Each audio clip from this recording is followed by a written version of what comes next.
Welcome back to the I2 podcast. So excited that you're with us. So passionate about seeing the God-given influence in your life lead to God-sized impact everywhere. I'm joined by a man who has impacted my life greatly over the years from a distance, and more recently in the last couple of years, I've gotten to know him, and just an incredible leader, Brad Lomenick. Brad, welcome to the I2 podcast, man. Let's go, Josh. Come on. I'm ready. Come on, man. I'm so excited just to get into your mind, because I consider you just a leader of leaders. You've got the ear of leaders. You're with leaders all the time from across the country, really across the world. And you know, in this COVID-19 crisis, things look different for leaders, for churches, for organizations. And so I can't wait to just hear your perspective and some of the conversations that you've been a part of. I'd love just to start out with, for those who don't know you, you know, you were a part of starting and leading Catalyst conferences for 10 years. That's where I was greatly impacted by your leadership. Just for those who don't know, explain what was Catalyst, your role there, and just kind of how that led to the leadership journey that you've been on. Sure. Well, and thanks for having me on. And for all the leaders who are watching this, especially, you know, we're both at home. So I'm in the guest room back here. Like, I feel like I'm quarantined for the last 2 months, which I have been. So by the way, what year did you first come to Catalyst? I was curious. Man, I think it was like 2010. I want to say it was 2010. Hey, just a side note, it was an unforgettable experience for a variety of reasons. Like, I went with a friend of mine. We snuck into North Point Church. It was locked down. There you go. And we had to see North Point. We snuck in there. A janitor let us in the back door. We ran around. We found our way to get front seats at some of the sessions. It was an unforgettable experience for us. Now, in 2010, though, it wasn't at North Point. No. You just went at the arena. Visited. We just had to go check out North Point while we were there. And by the way, we ended up sleeping in the Atlanta airport because of our flight times. And it was an unforgettable experience. Well, you know, the reason I ask is because depending on what year you were there, you know, so many people sort of, it's memorable based on a lot of factors. And Catalyst actually started at North Point back in the day. I mean, the first location of the first 3 Catalyst conferences was at North Point, and then moved to a bigger venue after that. I got involved in the early days. You know, I'd actually, through a number of connections, started working with John Maxwell and his organization. And we were doing a bunch of different conferences for leaders and pastors. And really what happened, this may be inspirational for a lot of the listeners, is a bunch of us who were in our 20s at the time were working for John. And, you know, we said, John, we love what we get to do, but we'd love to gather our generation. Yep. We'd actually love to do something that we want to invite our friends to. Because at that time, this was 99, 2000, there weren't a lot of things out there that had sort of a Christian edge to it, but also like a leadership edge. And also, hey, what are we doing to gather 20 and 30 somethings? That's good. And he said, let's go, like, let's do it. You guys lead it. And here's the thing that was so important. We were the customers of what we were creating.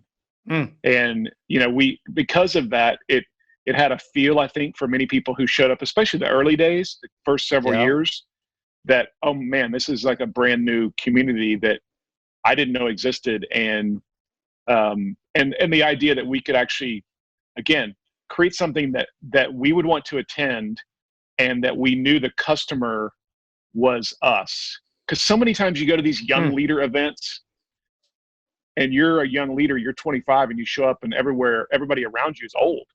Right.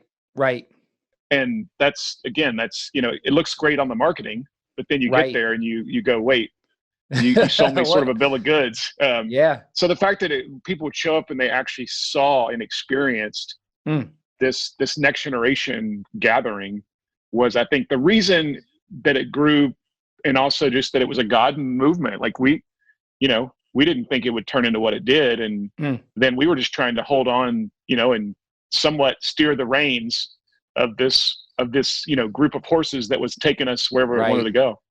How did you, just kind of a side note, I mean, how did you find yourself working with John Maxwell at such a young age? I know you started some of your leadership journey on a horse ranch, on a dude Yes, ranch, which I've you've been been there. there. Man, it is so cool. And And like, you're people it's don't real. know, Joshler, that you're a cowboy. Like you were like, taming wild horses. Hey, my wife makes fun of me because I still watch Westerns and dream of being out there. So that was like a dream come true, being on a real dude ranch. But like, Right. how did you find yourself in circles with John Maxwell, and even having the opportunity to start, Catalyst and dream that way? Well, you're right. I was on a ranch. I was working at a guest ranch after college, and I left there and then got connected with a couple of guys who had a little small boutique consulting firm, and one of our clients was John Maxwell's organization. So Mm. again, I'm 24 at that point, or 25, and I'm getting to work on some projects for John's team. And the classic case of the consultant then ends up actually getting hired, right, by That's the good. organization you're helping. That was a connection point. But Mm. again, here's the lesson for me, for anybody in their 20s or trying to figure out what you Right. want to do with your life, or you may be struggling with that sense of calling. Just get around the people you want to learn from. Mm. The who that you connect with, especially early in your career, is way more important than the what. Mm. So I didn't care what I was doing, to be honest. I just knew that there were some people I wanted to be around, Mm. and if I got around them, then the what would take care of itself. And so I didn't have this grand plan when I was in my early 20s. Oh gosh, by Right. the time I'm 26, I want to be working for John Maxwell. And I just kept following the who. Right. And following your who. I mean, I love Simon Sinek, start with why, Yep. but I also know that the who is equally important, and not just who you're around, but who you're becoming. Yep. So So good. I mean, you share a lot of this in your book, the H3 Leader, which is a book that greatly impacted me, and just so practical. And hearing your story, I mean, from a working on a ranch, a dude ranch, to sitting in circles with some of the greatest leaders, and some of the best advice I've ever received was from you. One of the first times we connected, and you said, "Josh, you need to expand your circle." yep. And even you talked about how I can be intentional about doing that. I don't have to wait to find myself in circles. I can actually put names down and be proactive and be intentional about expanding my circle. That is something that I've tried to carry with me and build on, and something that I share with other young leaders too. So Yeah. good. Well, and again, people always want to, they want to get to the next level. I mean, the question of, do you want to be great? Do you want to achieve you want to have success? Do you want to, be able to look back and look at some things in your life that you feel like move the needle? Yep. And so many people that I respect and admire as leaders, when they start answering the question, how'd you get here? Hmm. You start seeing this through line, this arc of a story in their life of, I met so and so, and then Hmm. I met so and so connected me to so and so. And so many times, I mean, we've heard this, it's who you know, it's not what you know. Yep. It really does make a difference in terms of getting to where you want to go. And you can't be, I love Adam Grant's book, Give and Take. Hmm. I love Simon Sinek's, a lot of his stuff on the idea of generosity and how you build relational equity with people. I mean, Tim Sanders wrote Love is the Killer app, 20 years ago almost now. Yep. But what all those books are saying is it is who you know, but it's also the way you treat people. Yep. And how are you reaching out and building your concentric circles in a way that adds value to those folks, compared to, well, I just want to know you so I can now like use you to get ahead to where I want to go. Right. And that can work for a while, but after a Yep. while, then all of a sudden you get a reputation, and that momentum will cease to exist if Hmm. you're that guy or that lady who everybody, when they hear their name, they go, oh gosh, Hmm. yeah, they're just going to use you. Hmm. Stay away from them. Don't Wow. don't do business with them. Don't let them into your circle, because they'll take and take and take and never give. That's not a Wow. reputation you want. Wow. So good. And I mean, you fast forward in your story from Catalyst to today, you're gathering young leaders like myself from all over the country, all over the world. You're investing in the next generation, but also you're working with maybe the generation that still continues to carry a lot of influence, helping them engage the next generation. And a lot of that seems consistent with what you just shared. The way you engage the next generation is by having those authentic relationships and really investing in people in a way that's authentic, not just trying to leverage or use them to build a bigger platform. Yeah, because again, what's the value of leadership and influence?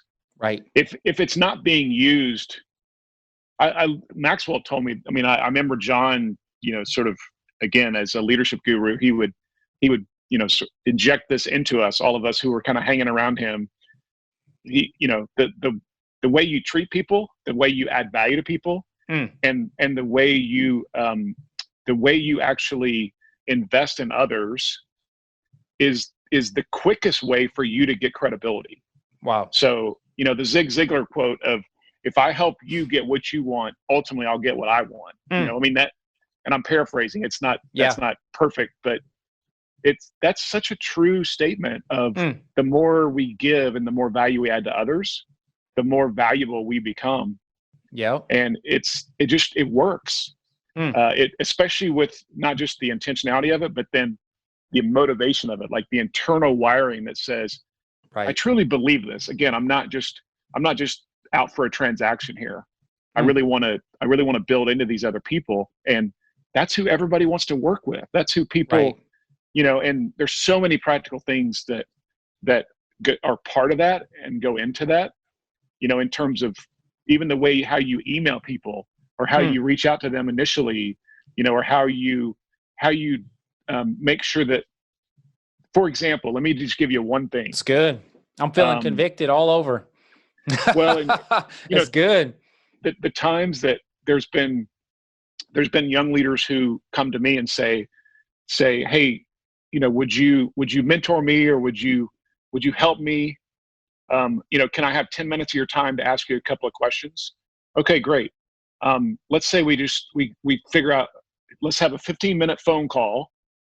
And here's when I feel honored is that they use that time well. They ask really good questions. And then they sent me a follow-up after that. And they said, hey, thanks for your time. Man, here's the summary of what we talked about. Wow. Here's the next steps I'm going to take based on what you recommended. And then maybe a month later, they email me back and say, hey, just wanted you to know, I took your advice. Here's what I implemented. Here's the changes that have happened in my life. And when you do that, just as that one example, you're showing value to that person who invested in you. And this is the curiosity factor is such a huge part of the way we're generous, is that we're interested in learning. And so many young leaders and leaders of all ages, but especially young leaders, they show up and they think, this is my one shot. And then they just talk the whole time. Yeah. Yeah. And never like pull any of the wisdom out of the person that they've been admiring, and sort of like looking at them going, if only I could get 15 minutes. And then you go, well, that was okay. Thanks for telling me your story, but you really didn't pull anything out of me that hopefully would be helpful. Right, man. That's so good and challenging all at the same time. And, I mean, I just appreciate the way you've invested in me and so many other young leaders. You've really taken the time to live out what you just talked about when with that John Maxwell quote. And really, I mean, it's not just a quote that he says, it's the way that he really lives in valuing people and trying to get the best out of people. When you were leading Catalyst, you guys were on the front end of a lot of things. And you talked about the experience that you created. We're in the middle of this COVID-19 crisis, and things are going to look different moving into the future. What are some of the conversations that you've been a part of? What are some of the things that you're hearing from leaders about what the future looks like, or about even just how we handle ourselves or lead in the middle of this crisis? Yeah. Well, it's a great question, and everybody's trying to figure it out. Because change is not just happening, but it's happening daily right now. Mm. Sometimes hourly. In terms of what platforms we use and how we interact with people, and do we show up in person? Do we gather people in a traditional conference environment, or show up on Sundays or weekend experiences church wise? I mean, Yeah. everything's changed. So that would be the number one theme I'm hearing, Mm. is that there are certain leaders who love crisis, and if you're one of those, man, you're thriving in this moment. Mm. There are certain leaders who run from crisis, and I think one of the things we have to figure out as a leader, each of us individually, are which one of those are we. Mm. And some of us, again, we naturally just sort of show up and we run into the chaos. Right. And some of us naturally want to put our head in the sand. Mm. And that's not a bad thing. It's not sin, but you got to make sure that in some form or fashion, wherever you are on that scale, that you are constantly having like these moments of reality check. Mm. Because the thing we can't do in this kind of season is not pay attention to what's real. Yep. Or just to even the faith versus fear thing. I mean, I love that as a sermon illustration and as a great title. Right. But there are things as leaders we have to do in crisis that we're not stepping away or backing away from faith. What we're doing is we're moving towards reality. Mm. And this is, so the reason I bring that up is because we have to be the ones willing to ask the hard questions, whether it's, hey, when are we going to lay people off? Or, how do we readjust the budget? Or do I need to remove myself because I'm too expensive? Or are we going to really do that event? Or whatever the question is, we have to face reality constantly. It's, it's what Jim Collins says, confront the brutal facts. Right. So that's a big one right now, is that you as the leader have to be willing in any crisis. You remove anxiety and you create clarity.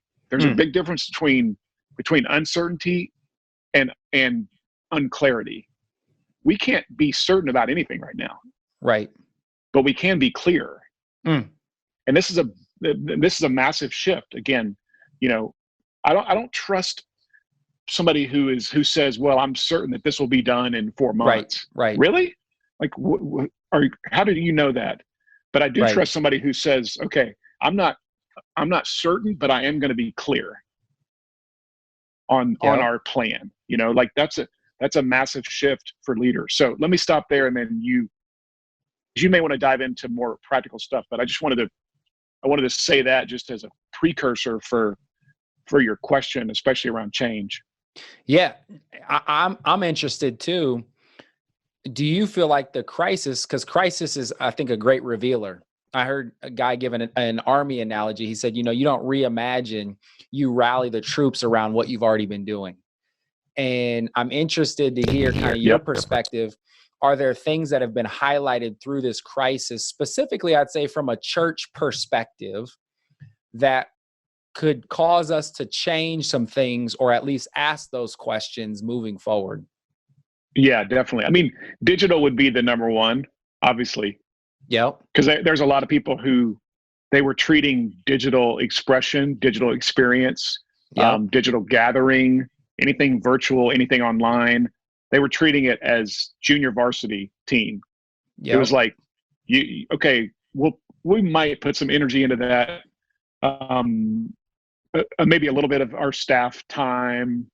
We might have somebody who's hired to work on that, but at the end of the day, we're still very much focused on, the Sunday experience. Right. When you talk about a 180. Right. We're forced to now have to shift that direction. So, and I think a lot of people who were forced to shift, they will continue. And in fact, they'll actually put more dollars, more resources, more energy, more staff, more time into the digital experience, because I don't think that's going away. I think I think there are some things that will be a both and. So, Yep. we're not going to say, well, from now on, we're never going to gather together again. No, that's not the right answer. But Right. we probably will say, we're still going to gather online, but we're also going to gather in person. But maybe like our community groups and small group and prayer and engagement during the week can still be created through a Zoom experience or through online. I think a lot of that's going to stay. Yeah. And people are going to say, do we really need to try to get every week or every 2 weeks people to find babysitters and have to like drive somewhere to the Tuesday night community group, Right. compared to let's meet on a digital platform. Hey, Tuesday amen nights. to that. And I think what you're going to see too, Josh, is that there's going to be way more options for people to actually engage and connect through all kinds of different weekly, hourly, ongoing digital expressions.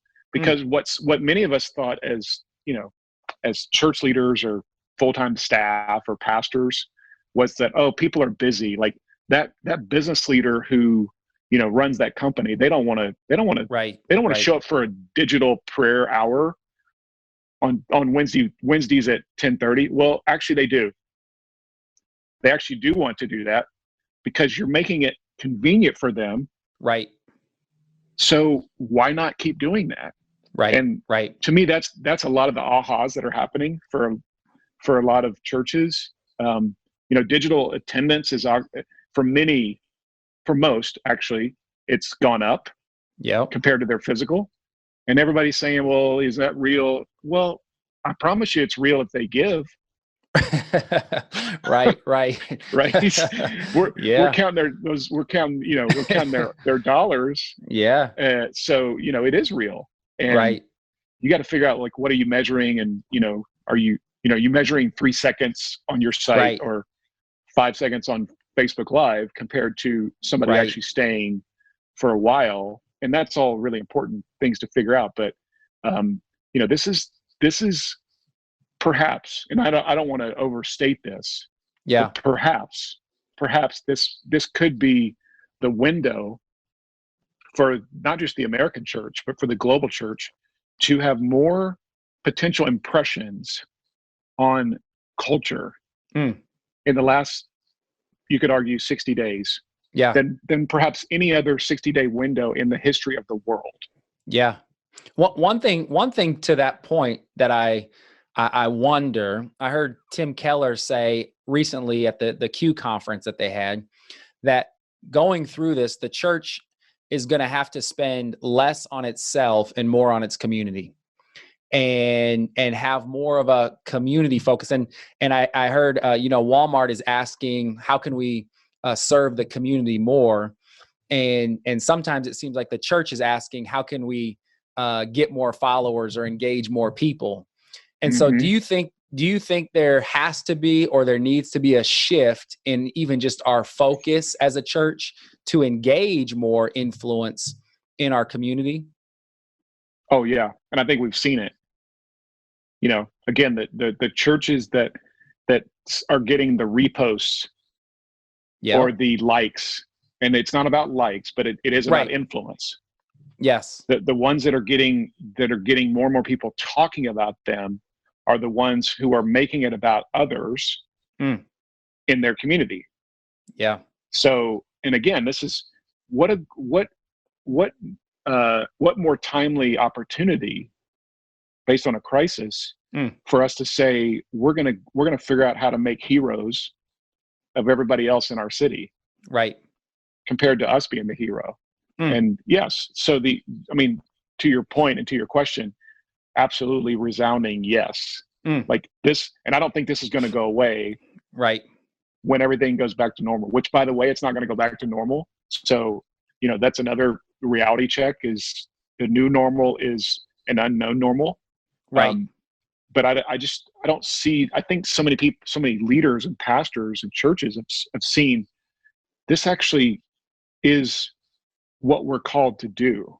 We just got, we got so We got so Yes. stuck in That's good. in whatever the system was that we had been involved with.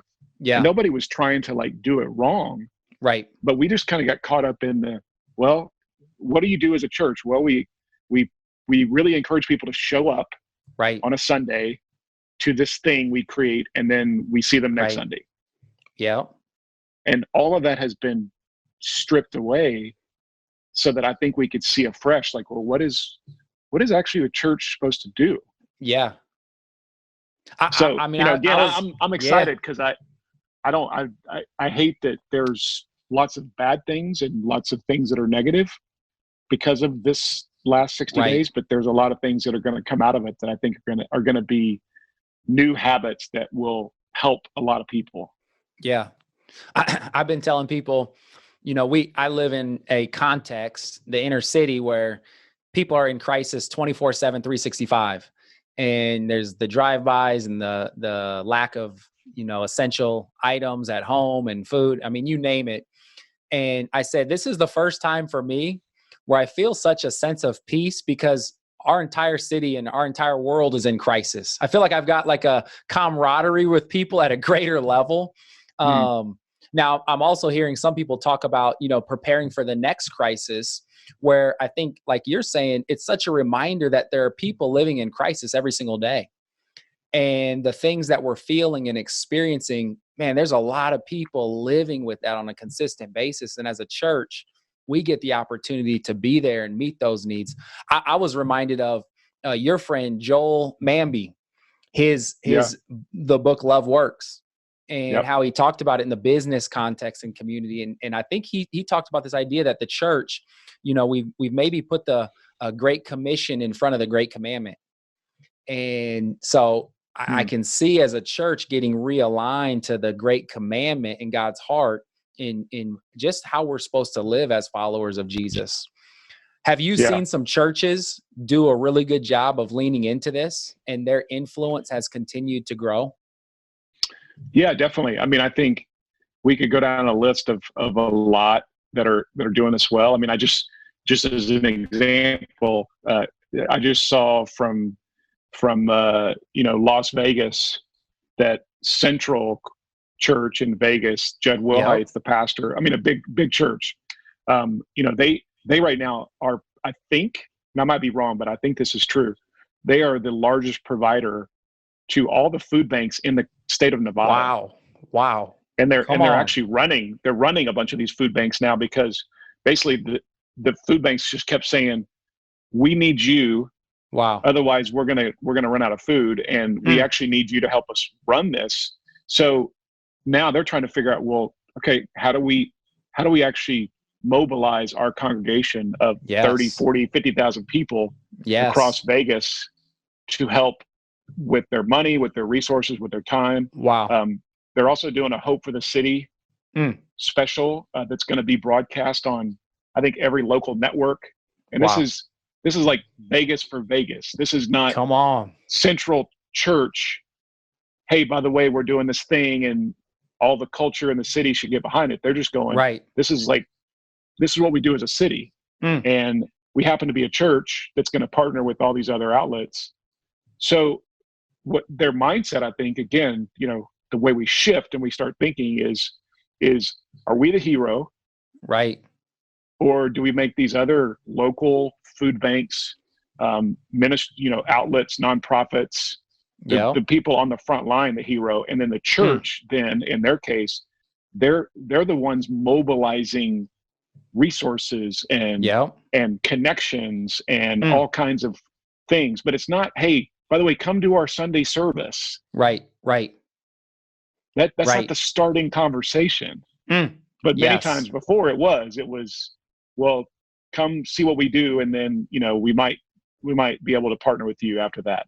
Right. And so anyway, that's one It's example. There's good. tons more across many cities and many friends that you and I would both know. Yep. That's so good. I love that. I mean, it reminds me of what John Maxwell said earlier, what we talked about earlier.